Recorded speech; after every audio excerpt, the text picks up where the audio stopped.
Hey everyone, it's Bab from Bab Games Studios, and today I wanted to make a video to basically guide and help all these indie developers who are trying to make a game, and they wanted to know what should we do, what should I work on, and basically I wanted to help you guys out by going into these deeper topics that nobody really talks about on YouTube in general, but I wanted to basically guide anyone who is interested in making a story-rich game. Now, I know people might say that, hey, I don't really have the story capabilities to come up with a story and characters, or I don't think stories work for indie games. And basically, I wanted to help anyone who is confused, probably just trying to figure out how they can publish and release their games. I will be going over a lot of different topics throughout these videos that I'm making. Again, I'm not really making this video to gain any financial support or success. I just want to help you guys out because there's a lot that I learned from releasing my own game and researching and basically marketing everywhere on social media, asking different developers, talking with them, and I just basically wanted to help anyone who does not have all of that support right now. So basically, who am I? Well, my name is Bab. As I said, I released my own game Kuromaku I think 2 months ago on Steam, and my whole goal was to learn and not get rich, so that's why I didn't work extremely hard on my first project, because I was just researching and seeing if what I'm doing works in this whole indie game development stage. Now, I found out a lot, and in this topic, I will be mainly going over why story matters a lot when making your own game. Now, to answer this question, I will be taking some examples, and again, the examples I'm taking, no hate to them. I think the examples that I'll be taking are phenomenal games in their own aspects. So even though I'm trying to prove a point, it does not mean that those games are bad or good.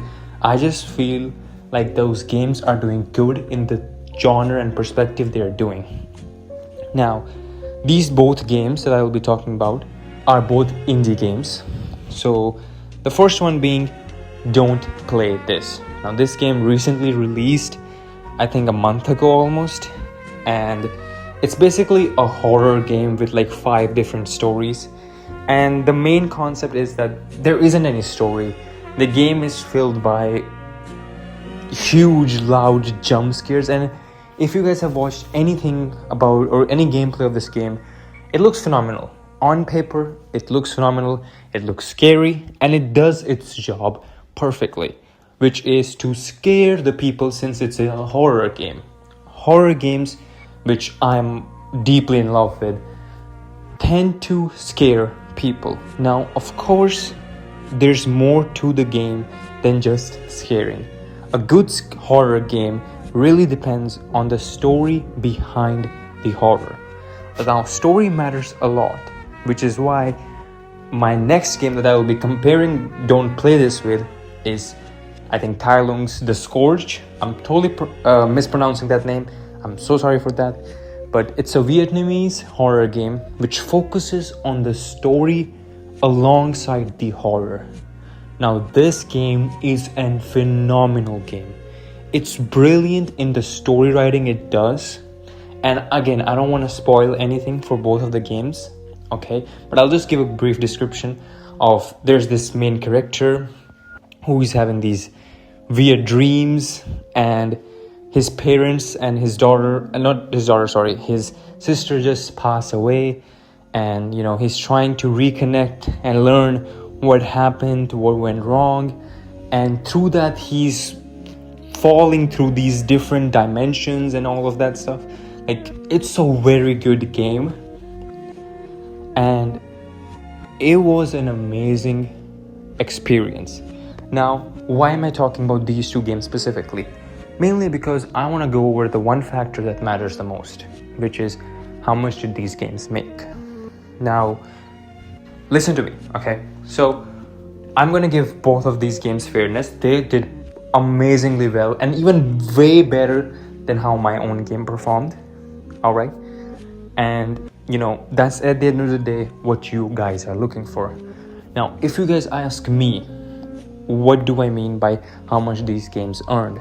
Well, from looking at the game analytics, you can see that while Don't Play This earned $195K, the Scourge by Taeyong earned $380K plus dollars. Now, why is that? Well, it's because Scourge comes with an amazing storyline. And not only that, it also started its journey with pre-sales and early access. So again, I know those are external factors that matter a lot when publishing a game and trying to compare these two games, but technically both of them released in this year, and we can give 100K advantage to Scourge for its early access, but still after that, the Scourge is still a highly better game than Don't Play This. Again, no disrespect, both of the games are phenomenal, I feel like, but from an actual game development purpose, I feel like a story makes a person understand, stuff better. Now, of course, some people are not looking for stories. Some people are just in for a game to enjoy jump scares, and that's totally fine. But speaking from a Broadway perspective, you need to realize that games are played by millions and millions of people. And out of them, if we're talking about just story versus jump scare, 70% of people play games for the story. Because horror is it's one genre from 1,000 genres, all right?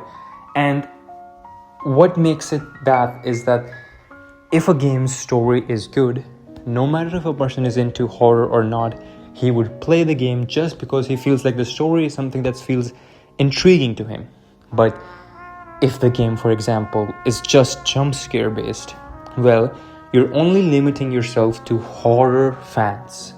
You have to look at the whole perspective. There's more genres.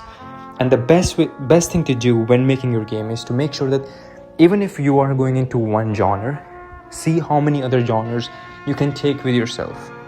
So, story-rich genre is an immense genre because a lot of games have story-rich, in their tags, and it matters a lot. So it's not just for story. Of course, story writing matters a lot. What also matters is the game dynamics, the game mechanics, the environment, and everything else. Of course, they do matter a lot, but when looking at how you can perform better, and this is from my own experience, this is where I shared my own experience.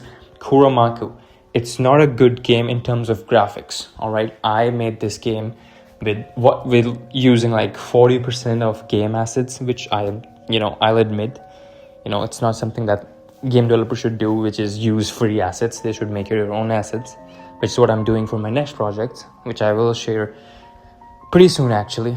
So talking about that, and then also the fact that my game did good because of its story. My game has 2 jump scares. Like there's more jump scares, but the 2 scary ones are like 2 jump scares. And it's taken inspiration from Fears to Fathom and Chilla's art games. Alright.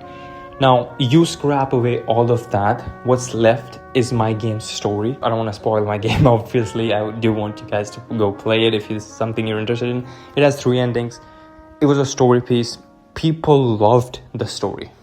Like they adored the story. Streamers, YouTubers, they were coming up with theories of their own. They were genuinely intrigued in the story. And I think story matters a lot. For example, if you're someone who's struggling with making good jump scares, because jump scares, I know they're good, they will help a lot, of course, because that's what I'm working on next. A good game, a good horror game specifically, should have an amazing story and an amazing jump scare. But if you're asking me what's more important, I will say every game, if you're specifically targeting solo players, because most people like do not have friends, or they don't want to play with friends. They want to just enjoy their own game. They just want to play as a character that they feel comfortable with. I feel like story-rich games deliver on that purpose, and you can make a story-rich game even with co-op. Like a co-op story-based game also exists. So again, don't let yourself, don't ever think that you can't come up with good stories. The best way to come up with stories, and it's also said by Hideo Kojima, is that let yourself be stimulated by everything around you. When you're playing a game, reading a chapter from a book, watching a film, watching series, talking to someone, try to see what part of your imagination can you think of in that certain scenario. Is it something that you feel like can be expressed on a piece of paper or anywhere else? And just try to come up with your own story, your own game mechanics, dynamics. Of course, take references. There's nothing wrong with taking references from other games, movies, series. It helps a lot. So my advice for this video was just to make sure that you guys understand how much story matters. And because I just released my own game, Kuromaku, it showed me how much it matters more than just the aspect of, oh, it's a horror game, it's scary. That's why in this game I did not focus that much, because I was just learning myself. My jump scares are good, but they're not over the top scary as of the games I mentioned in this video. They have way better things than I do. Obviously there are much bigger studios. I'm just one person, and I just wanted to share the information that I got that most people don't share. And I will make sure to make this like a whole, these whole videos where I go over these small concepts of what you should do and learn when making your own game, because I want to guide everyone out there who is looking for guidance, because a lot of game developers really don't want to tell the formula that they're using and what their strategies are. So I will make sure to share every single strategy that these game developers share and don't share, and they don't want you to know, and I will make sure that I uncover those as well. So that's it for this video. Hope you guys learned something, and if you did, be sure to like, share, and subscribe, and I will see you guys in the next one. Peace.